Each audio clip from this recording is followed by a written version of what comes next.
अस्सलामुअलैकुम। तो आज की वीडियो में चैप्टर 9 कैपेसिटर्स, इसके जो है हमने न्यूमेरिकल करने हैं। अनीस हुसैन, एमी इंग्लिश सेंटर, प्रैक्टिकल सेंटर। अच्छा, बहुत सारे बच्चे एक बात बोल रहे हैं कि सर प्रैक्टिकल सेंटर के तो आप चलाते नहीं हैं। तो देखो यार, प्रैक्टिकल सेंटर में जो न्यूमेरिकल दिए मैं ना, वो एक या दो, बहुत ज़्यादा दो या कम से कम एक होता है। आप अगर उसे कंपेयर करोगे ना अनीस हुसैन या एमी इंग्लिश सेंटर, तो 100% वो मिल जाएगा। तो इसलिए प्रैक्टिकल सेंटर को अलग से चलाने की ज़रूरत नहीं पड़ती, एमी इंग्लिश सेंटर और अनीस हुसैन से कवर हो जाता है। ठीक है, अनीस हुसैन में अगर आपको 10 न्यूमेरिकल दिए हैं, मैं एमी इंग्लिश सेंटर में 5 4, ठीक है, और प्रैक्टिकल सेंटर में 1 2। तो इसीलिए मैं प्रैक्टिकल सेंटर अलग से नहीं चलाता। अच्छा, ये न्यूमेरिकल बहुत आसान है, एक न्यूमेरिकल जस्ट थोड़ा सा स्लाइटली मुश्किल है, लेकिन वो समझ आ जाएगा। चलो शुरू करते हैं। सही है। अच्छा, सबसे पहले मैं अनीस हुसैन से स्टार्ट लेता हूँ, उसके बाद फिर इंशाल्लाह जो है वो एमी इंग्लिश सेंटर से करते हैं। ठीक है। अच्छा, तो चलो स्टार्ट करते हैं। न्यूमेरिकल नंबर हमारा 1 है। अनीस हुसैन में उन्होंने वर्क एग्जाम्पल की ना नंबरिंग की हुई है, तो मैं नंबरिंग के हिसाब से करा दूंगा। अच्छा, गिवन डेटा देखें क्या लिखा हुआ है, और 2 फाइंड। ठीक है। अब parallel plate capacitor consist of 2 plates. Condition समझ लो। देखो, कैपेसिटर जो आपको पढ़ाया जाता है ना, उसमें 2 पैरेलल प्लेट्स होती हैं। एक प्लेट ये हो गई, एक प्लेट ये हो गई। ठीक है। अब ये दोनों प्लेटों के दरमियान आपस में एक डिस्टेंस होता है जिसे सेपरेशन कहते हैं, और डी से डिनोट करते हैं। और एक प्लेट पॉजिटिव टर्मिनल, एक प्लेट नेगेटिव टर्मिनल से कनेक्ट होती है। ये कुछ बहुत बेसिक सी डायग्राम है कैपेसिटर की, इसको याद रखना। अच्छा, 2 प्लेट्स की बात की तो एक प्लेट ये, एक प्लेट ये हो गई। इन प्लेट का एरिया कितना है, देखो ना, इसका एरिया है ना, ये इसकी लेंथ हो गई, ये इसकी हाइट हो गई, तो इसका एक एरिया बनेगा जिसे हम ए कहते हैं। सही है। तो एरिया इसका जो है वो आपके पास 0.01 मीटर स्क्वायर। मीटर स्क्वायर है इसलिए ऐसा लिखा हुआ है, ईच। अच्छा, ईच का मतलब जितनी एरिया इसका है उतना ही एरिया इसका है। अमूमन कैपेसिटर में सेम जो है वो एरिया की प्लेट्स ली जाती हैं, जितना इसका एरिया होगा उतना इसका एरिया होगा। अच्छा, सेपरेटेड बाय अ डिस्टेंस, मैंने कहा ना इन दोनों के दरमियान डिस्टेंस होता है। ये दोनों आपस में मिली भी नहीं होती, वो डिस्टेंस डी होता है, जिसे हम कहते हैं 0.002 metre. The capacitor is filled with a dielectric material. अच्छा, अब कैपेसिटर में डाइइलेक्ट्रिक मटेरियल मौजूद है। डाइइलेक्ट्रिक मटेरियल इसलिए डालते हैं, डाइइलेक्ट्रिक मटेरियल वो मटेरियल जो इलेक्ट्रिसिटी को कंडक्ट नहीं करेगा। फॉर एग्जाम्पल ये डाइइलेक्ट्रिक है, डाई यानी इलेक्ट्रिसिटी इसमें से पास नहीं हो पाएगी, करंट इसमें से पास नहीं हो पाएगा। तो डाई इलेक्ट्रिक मटेरियल है, यानी कोई मटेरियल इसमें डाला हुआ है, डाई इलेक्ट्रिक है, ताकि इसकी कैपेसिटेंस बढ़ जाए, ये ज़्यादा चार्ज स्टोर करना शुरू करे। तो वो dielectric material relative permittivity, इसकी ई आर की वैल्यू गिवन है जो कि है 4। ठीक है। अच्छा, कैलकुलेट द कैपेसिटेंस, आपने सी कैलकुलेट करना है। सिंपल सी बात है कि कितना चार्ज ये स्टोर करने की सलाहियत रखता है, उसे आपने कैलकुलेट करना है। कैपेसिटर के बारे में बेसिक नॉलेज है ना, ज़्यादा बताने की ज़रूरत तो नहीं है। अच्छा, जब भी डाइइलेक्ट्रिक आ जाए तो फॉर्मूला कौन सा यूज़ करोगे, और एरिया भी है आपके पास, डिस्टेंस भी है, तो फॉर्मूला आप यूज़ करोगे C is equal to E naught E R A upon D. This is our final formula. सही है। अच्छा, अब सब कुछ आपको पता है, just put and find your answer.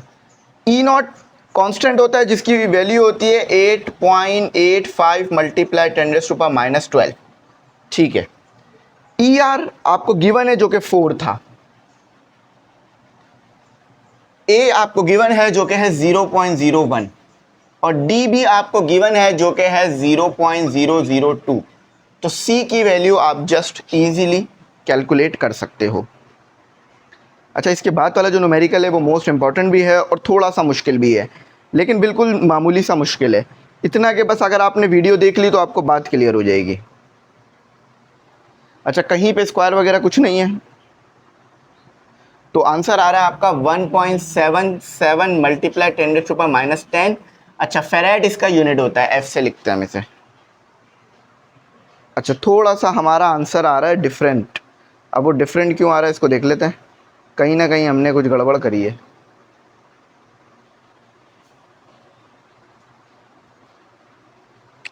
सही आ रहा है वैसे हमारा, आई थिंक हमने 4 मिस आउट कर दिया, नहीं हैगा। थोड़े से हमारे आंसर में आ रहा है फ़र्क। हमारा आंसर आ रहा है, इनका आंसर आ रहा है -11, जबकि वैल्यूज़ तो मैंने सारी सब्स्टिट्यूट सही करी हैं। 5 4 सही आ रहा है हमारा आंसर।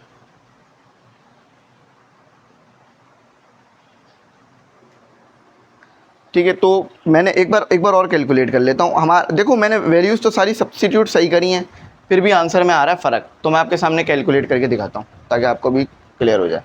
8.85 एक्सपोनेंट -12 मल्टीप्लाई 4 मल्टीप्लाई 0.01 0.002 यही दिया हुआ है। तो देखो 1.77 मल्टीप्लाई 10⁻10 आ रहा है। तो फिर भी मैं इसे वेरीफाई कर लूँगा। अगर कोई मिस्टेक होगी तो वो कैलकुलेशन मिस्टेक होगी, इसके अलावा और कोई मिस्टेक नहीं होगी। ठीक है, फार्मूला भी सही है, कैलकुलेशन भी सही करी है, सही करा है हमने। यही इसका जो है वो फाइनल आंसर है। ये जो दिया हुआ है 3 पॉइंट ये नहीं बन रहा। ठीक है, तो मैंने चेक कर लिया, शायद अगर मैं एक ज़ीरो कम कर दूं तो शायद ये बन जाए। हाँ, अगर मैं इसको 0.02 लूँगा ना तो ये 11 हो जाएगा, वरना इसके 11 होने की कोई गुंजाइश है नहीं यहाँ पर। ई नॉट की वैल्यू भी सही रखी है, सही है, हमारा सही आ रहा है, यही रखते हैं। ठीक है, चलो, आई होप यहाँ तक समझ में आ गया हो आपको। अब कभी कभार ना इसमें आंसर गलत दिए हुए होते हैं, तो जिस वजह से मसले बनते हैं। अच्छा, अब मैं बनाऊंगा आपके सामने एक डायग्राम जो कि चल भी रही होगी, ज़रा देख लो अच्छी तरह से। एमी इंग्लिश सेंटर के न्यूमेरिकल स्टार्ट हो गए और फिर उसको हम अच्छी तरह से समझेंगे ताकि हमारा जो कॉन्सेप्ट है वो क्लियर हो जाए। ME, ठीक है,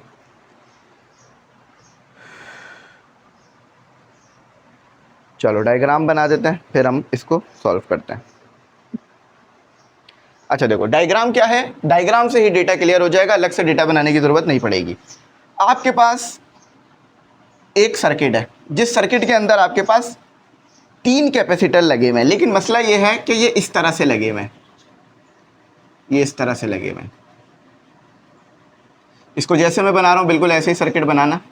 अच्छा, ये वाला इसके सीरीज में लगा हुआ है, मतलब ये वाला पूरा जो है वो, ये वाला पूरा जो है वो इस वाले कैपेसिटर के सीरीज में है। तो इसको सॉल्व करने का तरीका मैं आपको बताऊंगा। ठीक है, उसके बाद आपके पास एक सोर्स लगा दी गई है,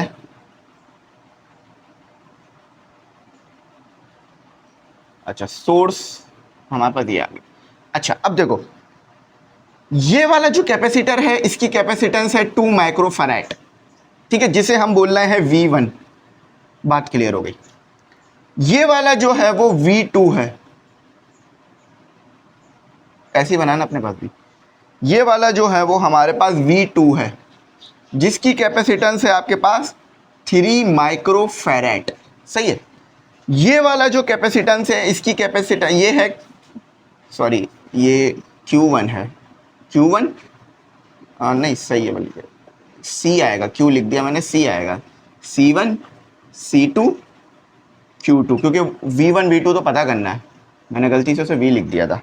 तो V1 C1 आपको दिया हुआ है 2 माइक्रोफैराड, C2 आपको दिया हुआ है 3 माइक्रोफैराड और C3 आपको दिया हुआ है 5 माइक्रोफैराड। अब मसला क्या है, यहाँ पर V1 आपने पता करना है, ठीक है, फिर उसके बाद आपने Q1 पता करना है। सही है, इसी तरह से यहाँ पर आपने V2 पता करना है और Q2 पता करना है। सही है, यहाँ पर आपने V3 पता करना है और Q3 पता करना है। सिर्फ कैपेसिटेंस की मदद से पता हो जाएगा। अच्छा, जो पोटेंशियल डिफरेंस दिया हुआ है उसे V लिखेंगे और जो कि दिया हुआ है 100 वोल्ट का। सही है, तो ये आपको कुछ 6 चीज़ें पता करनी है, 4 चीज़ें आपको गिवन है, C1 C2 C3 गिवन है, V गिवन है। अब सबसे पहला काम आपका ये होगा कि इस सर्किट को आसान करो।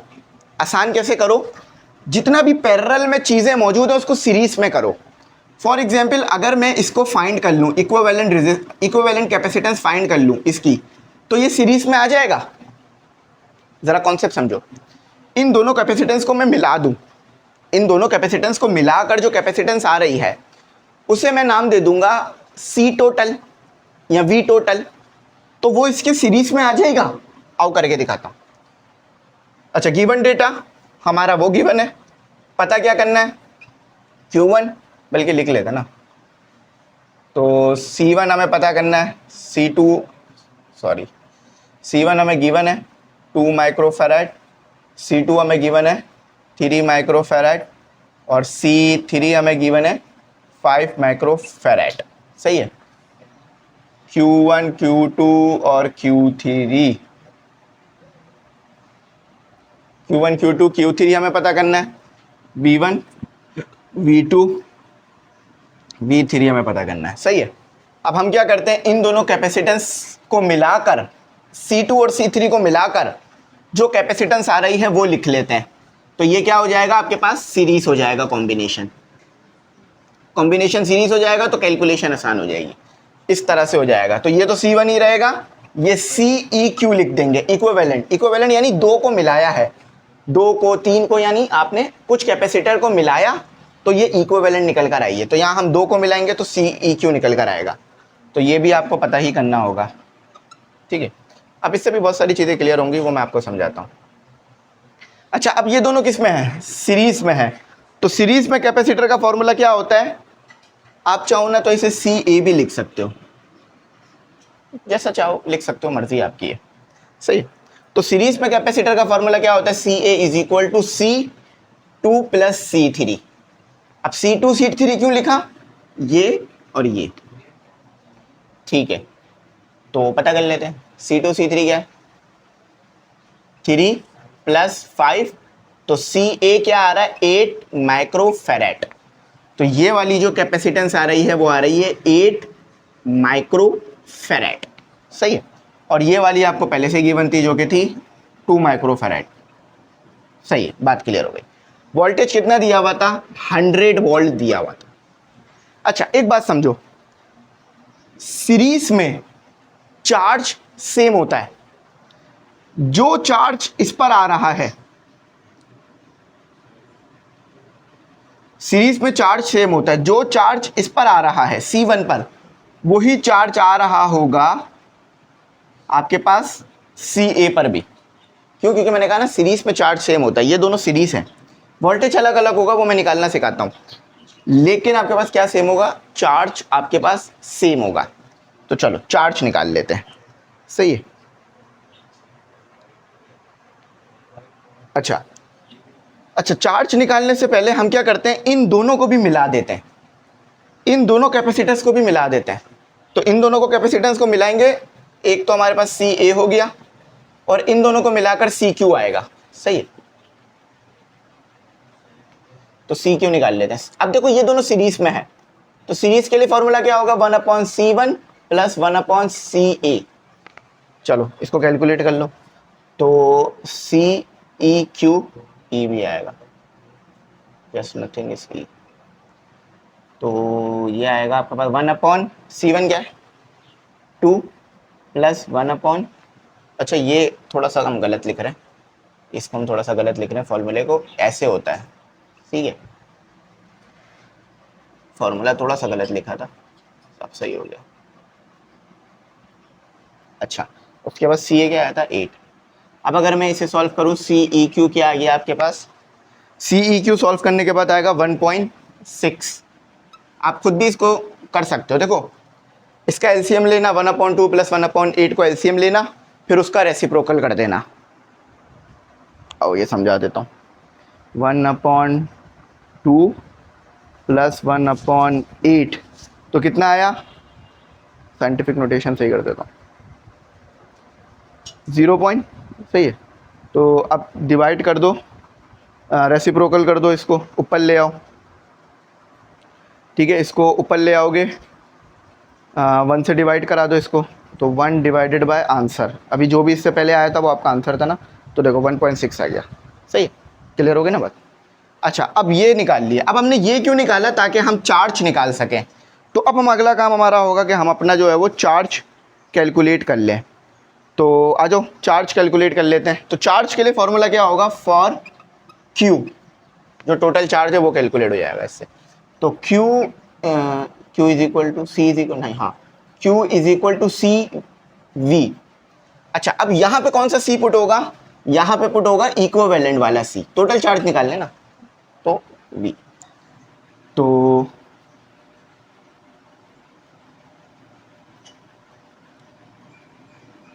तो सी ई क्यू क्या निकला था 1.6 और 100 वोल्ट है ना, क्यू तो 100 वोल्ट दिया था ना, तो 100 वोल्ट आ गया। तो ये आपस में सॉल्व होने के बाद कितना आया।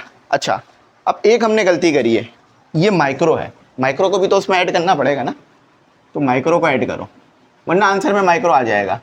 तो माइक्रो मतलब 10⁻⁻6 और 100। सही, अब इन्हें सॉल्व कर लेते हैं। क्यों, देखो माइक्रो यूँ लिख रहे हैं क्योंकि देखो ये माइक्रो में दिए हुए थे ना, हम तो जब 3-5 रख रहे हैं, लेकिन यूनिट माइक्रो था, प्रीफिक्स माइक्रो था, तो माइक्रो का मतलब 10⁻⁻6। तो अब चार्ज कैलकुलेट करते वक्त उस माइक्रो को लगा दो ताकि फिर आगे मसला ना आए। तो इनको सॉल्व कर लेते हैं आपस में, इनको सॉल्व करेंगे तो आएगा हमारे पास 160 माइक्रो कूलम। देखो सिंपल है, कैलकुलेट कर लो, 1.6 मल्टीप्लाई, मैं बोल गया एक्सपोनेंट -6 मल्टीप्लाई 100, तो देखो आंसर क्या आ रहा है आपके पास 160 मल्टीप्लाई 10⁻⁻6 माइक्रो कूलम। इस तरह लिख लो या इस तरह लिख लो, ठीक है।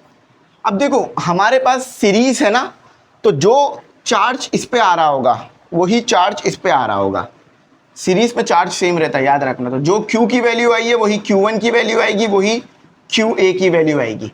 तो क्या आ गई QA की वैल्यू 160 मल्टीप्लाई 10⁻⁻6। तो Q1 तो हमें पता चल गया, Q1 हमारा क्लियर हो गया कि Q1 हमारा क्या आ रहा है, सही है। तो Q1 हमारा आ रहा है 160 मल्टीप्लाई 10⁻⁻6। अच्छा, अब इसी से V1 निकाल लेते हैं, V1 फॉर V1 निकल जाएगा, जैसे Q1 आ जाएगा C1 पहले से पता है तो V1 भी निकल आएगा। तो V1 के लिए फॉर्मूला क्या लगेगा, Q is equal to CV। तो Q, अब ये 1 है तो 1 कह लो, V1 is equal to Q1 C1। Q1 क्या है 160 मल्टीप्लाई 10⁻⁻6, C1 क्या है 2 मल्टीप्लाई 10⁻⁻6। तो देखो ये -6 कैंसिल हो गया, तो ये आ रहा है आपके पास 80 वोल्ट, 80 वोल्ट आ गया। चलो V1 भी आ गया, Q1 भी आ गया आपके पास, सही है। अब चलते हैं Q2 की तरफ, अब इस तरफ चलते हैं, इस तरफ चलते हैं, सही है। अच्छा, अब वोल्टेज निकाल लेते हैं। अब देखो, अब अगर हमें ना कैलकुलेट करना है Q1 और Q2 और Q3 कैलकुलेट करना है, तो यार हमें इधर वोल्टेज क्या है ये पता होना चाहिए। इन दोनों को मिलाकर मैंने क्या बनाया था VA, तो अब VA वोल्टेज कैलकुलेट करेंगे तो ये खुद आ जाएगा। कैसे, जरा बात समझो, जो VA आ रहा होगा वही V2 होगा और वही V3 होगा। क्यों, क्योंकि दोनों पैरेलल में कनेक्ट हैं, तो जो इस पर वोल्टेज आ रहा होगा पैरेलल में दोनों पर सेम आ रहा होगा। तो VA कैलकुलेट करते हैं फॉर VA। तो VA के लिए फॉर्मूला क्या होगा, VA is equal to QA और CA। तो VA आ जाएगा, QA क्या है, QA निकाला था ना 160 मल्टीप्लाई 10⁻⁻6, और CA निकाला था, CA क्या है, CA नहीं है, ये रहा, ये है CA 8 मल्टीप्लाई 10⁻⁻6। तो देखो ये -6 कैंसिल हो गया, जस्ट डिवाइड करा दो, तो 160 डिवाइडेड बाई 8, तो 20 आ रहा है। तो VA is equal to 20 volt. अब देखो ये आ गया VA जो कि 20 वोल्ट है, तो देखो अब पैरेलल में कनेक्शन हुआ है ना, तो V2 भी 20 वोल्ट आ गया और V3 भी 20 वोल्ट, क्योंकि पैरेलल में वोल्टेज सेम होगा। तो V2 और V3 हमारा दोनों कैलकुलेट हो गया, एक ही साथ हमारा V2 V3 कैलकुलेट हो गया। क्यों, क्योंकि समझो ना यार, VA is equal to V2 plus V3 जो कि 20 वोल्ट आ रहा है। क्यों आ रहा है समझो, देखो ये पैरेलल में था ना, पैरेलल में मिलाकर इन दोनों को VA बनाया ना, तो अगर जो वोल्टेज इस पर होगा वही इस पर पैरेलल में वोल्टेज सेम होता है। तो अगर मुझे इस वाली चीज़ का वोल्टेज पता चल जाए तो इन दोनों का भी वोल्टेज पता चल जाएगा, क्योंकि पैरेलल में वोल्टेज सेम है। तो V2 V3 आ गया। अब Q2 Q3 निकालना कौन सा मुश्किल है, अब Q2 Q3 निकाल लेता, इस वाले फॉर्मूले को देखो फॉर Q2, तो Q2 is equal to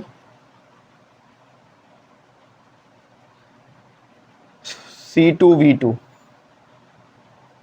C2 क्या है 3 मल्टीप्लाई 10⁻⁶। V2 क्या है 20 जस्ट वोल्ट, तो 2 मल्टीप्लाई 6 मल्टीप्लाई 10⁻⁶। नहीं नहीं नहीं नहीं नहीं नहीं, एक गलती हो रही है, 20 है ना तो 60 हो जाएगा ना, सही है, ये सही आया। इसको ऐसे लिख लो चाहो तो Q2 is equal to 60 micro coulomb, सही है। फॉर Q3 तो Q3 C3V3, तो Q3 क्या है 5 मल्टीप्लाई 10⁻⁶ और 20, तो ये कुछ 1000 बन जाएगा हमारे पास। तो Q3 is equal to 1000 micro coulomb, ऐसे भी लिख सकते हो 1000 मल्टीप्लाई 10⁻⁶ कूलम, माइक्रो कूलम लिख लो यहाँ से। समझ में आ गया सारा सोल्यूशन आपके सामने, एक एक डाउट क्लियर किया है। एक एक बात बताइए, कोई भी चीज़ मैंने हाइड नहीं करी। चलो इसके बाद वाले करते हैं, अब आसान है, अब सारे आसान है, अब कोई मुश्किल नहीं है, बस यही थोड़ा सा लेंदी था। इस तरह के न्यूमेरिकल मैं जानबूझ के कराता हूँ और देता भी जानबूझ के हूँ, ताकि आपकी जो अंडरस्टैंडिंग है ना कॉम्प्लेक्स प्रॉब्लम के साथ, वैसे ये कोई कॉम्प्लेक्स नहीं है, बिल्कुल भी इसे कॉम्प्लेक्स नहीं समझना, मैंने अल्फाज इस्तेमाल कर दिया कॉम्प्लेक्स का, ये बिल्कुल आसान चीज़ है, लेकिन अभी आपने इतनी इसको सॉल्व नहीं किया है ना इस तरह के सर्किट्स को, तो इसलिए आपको मुश्किल लगेगा। इन सर्किटों को सॉल्व करने का सबसे अच्छा तरीका यही होता है कि सबको सॉल्व कर लो, सारे कैपेसिटेंस को, और पीछे की तरफ चले जाओ, फिर एक एक करके चीज़ें पता करते रहो। बेसिक रूल होता है। अब एक ही कराया, अगर एक से ज़्यादा कराता तो फिर ज़्यादा अच्छी तरह क्लियर हो जाती बात, लेकिन ये एक भी अगर आपने सही से कर लिया तो इसके बाद वाले सारे खुद भी कर सकते हो। तो अब जो है वो हम न्यूमेरिकल नंबर 2 करते हैं और उसको समझते हैं कि वो कैसे होगा। The capacitance of air filled plate. देखो आपके पास एक कैपेसिटर दिया हुआ है जो कि आपके पास है इस तरह से, ठीक है, ये कैपेसिटर आ गया। अब इन कैपेसिटर के दरमियान मौजूद है एयर, और डिस्टेंस है इसका दो प्लेट के दरमियान d, और कैपेसिटेंस आपको गिवन की हुई है जो कि है C1 कहेंगे हम इसे, 1.3 पिको फेरेट, सही है। आगे कहते हैं if the separation of the plate is double. अब क्या किया आपने, अब आपने इस कैपेसिटर में कुछ छेड़खानी की, छेड़खानी करके क्या किया, जो प्लेट के दरमियान सेपरेशन थी ना उसको डबल कर दिया। डबल नजर आ रही है, डबल बना देते हैं ताकि अच्छा समझ में आए। प्लेट के दरमियान की सेपरेशन को आपने डबल कर दिया, ठीक है, 2D कर दिया।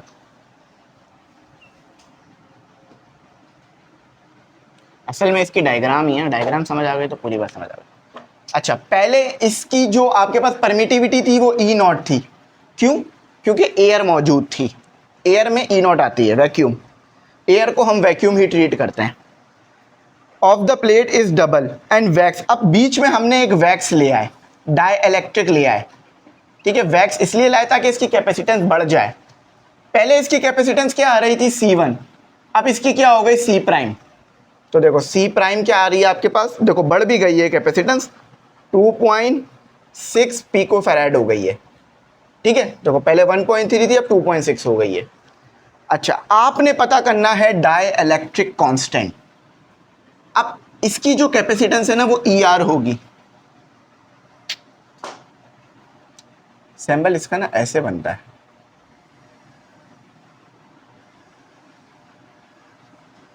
इस सैंबल में थोड़ा सा फर्क रखा करो, सही है। तो आपने पता करना है डाइलेक्ट्रिक कांस्टेंट, सारी चीजें आपको पता है। अब सबसे पहले फॉर्मूला लिखो, जब डाई इलेक्ट्रिक के तौर पर एयर मौजूद थी तो फॉर्मूला क्या था, C1 इज इक्वल टू, या जस्ट C कह लो ताकि मुश्किल ना हो, C is equal to E0 A/D, सही है। जब आपने सेपरेशन डबल की और बीच में वैक्स ले आए तो अब क्या आ गया, फैक्टर आ गया ER का, क्योंकि एयर के साथ साथ वैक्स भी आ गई है। देखो अभी भी एयर भी मौजूद है लेकिन उसके साथ वैक्स भी आ गई है, सेपरेशन क्या हो गई है, डबल।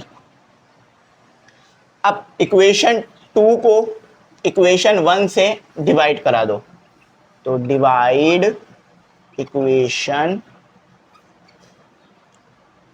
2 एंड 1, तो C prime upon C is equal to C0 CRA, ये D है, ठीक है, A नहीं है, divided by 2D divided by C0 A और D। देखो D से D कैंसिल, A से A कैंसिल, E0 से E0 कैंसिल, ये ER है, ER। तो जस्ट बचा क्या, C prime C is equal to ER 2, सही है। ER पता करना है ना, मतलब ईटा R पता करना है ना।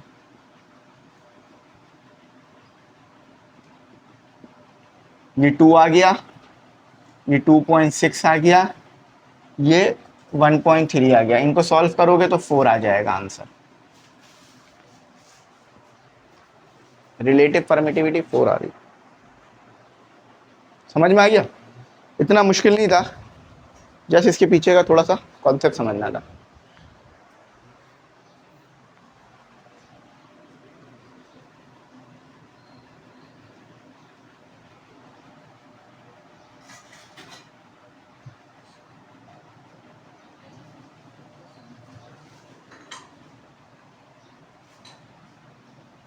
अच्छा, अब इसके बाद वाला भी करते हैं, उसको भी सॉल्व कर लेते हैं।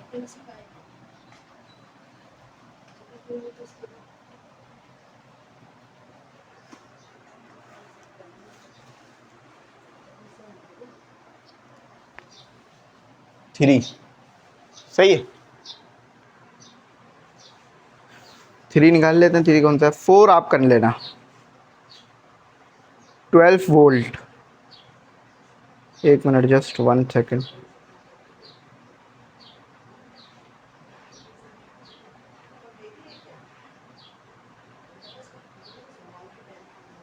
अच्छा, 12 वोल्ट वाला सवाल मैं निकाल लेता हूँ।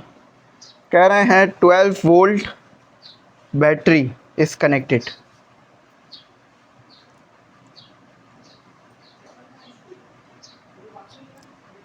हाँ, तो 12 वोल्ट की बैटरी हमने कैपेसिटर से कनेक्ट कर दी है, फिर वही डायग्राम आएगी, तो वो सेम डायग्राम ही चलेगी। एक एक न्यूमेरिकल कराता ना, फिर आसान हो जाता है। ये 12 वोल्ट की बैटरी हमने कैपेसिटर से कनेक्ट कर दी, तो V is equal to 12V to a capacitor resulting. तो जब 12 वोल्ट की बैटरी कनेक्ट की तो हमारे पास कैपेसिटेंस कितनी आ रही है? 54.0 माइक्रो कूलम, बल्कि ये चार्ज है, कैपेसिटेंस नहीं है। Resulting in 54.0 micro coulomb of charge store on a capacitor. ठीक है, वो यूनिट से भी पता चल रहा है, मैंने उसे कैपेसिटेंस बोल दिया था। एनर्जी कितनी स्टोर हो ये आपने बताना है, W बताना है आपने। फॉर्मूला देखो, फॉर्मूला बहुत आसान है इसका। E इज इक्वल, E कह लो या W कह लो, एक ही बात है। हमें W पढ़ाया जाता है तो इसलिए मैं W लिखता हूँ। तो 1/2 C QV, ये फॉर्मूला है। एक होता है CV का स्क्वायर, वो अलग है। अगर ये आप Q की जगह पे ये पुट कर दो तो CV का स्क्वायर हो जाएगा। तो 0.5, Q कितना दिया हुआ है? 54 मल्टीप्लाई 10⁻⁶, और V कितना दिया हुआ है? 12। जस्ट इसे कैलकुलेट कर लो, आंसर आ जाएगा। तो 0.5 multiply 54 exponent -6 multiply 12, the answer is minus में क्यों आ रहा है? अच्छा हाँ, वो एक गलती हो रही है कि हमने वो नहीं लगा। हाँ, तो 3.24 मल्टीप्लाई 10⁻⁴ जाउल, इतनी एनर्जी स्टोर होगी, क्योंकि कमी है। तो आई होप यहाँ तक आपको समझ में आ गए हों। ये बहुत छोटे छोटे थे, बस एक मुश्किल था, तो पेपर में आने के चांसेस इसके ज़्यादा हैं। आप इसको अच्छी तरह से कर लेना। आज के लिए यहीं तक रखते हैं, और चौथा आपने खुद ट्राई करना है, उसका आंसर आपको नोट्स में मिल जाएगा, जो हमारे नोट्स हैं। तो मैं उम्मीद करता हूँ मेरी बात समझ आई होगी। Thanks for watching. अल्लाह हाफिज़। कीमती दुआओं में ज़रूर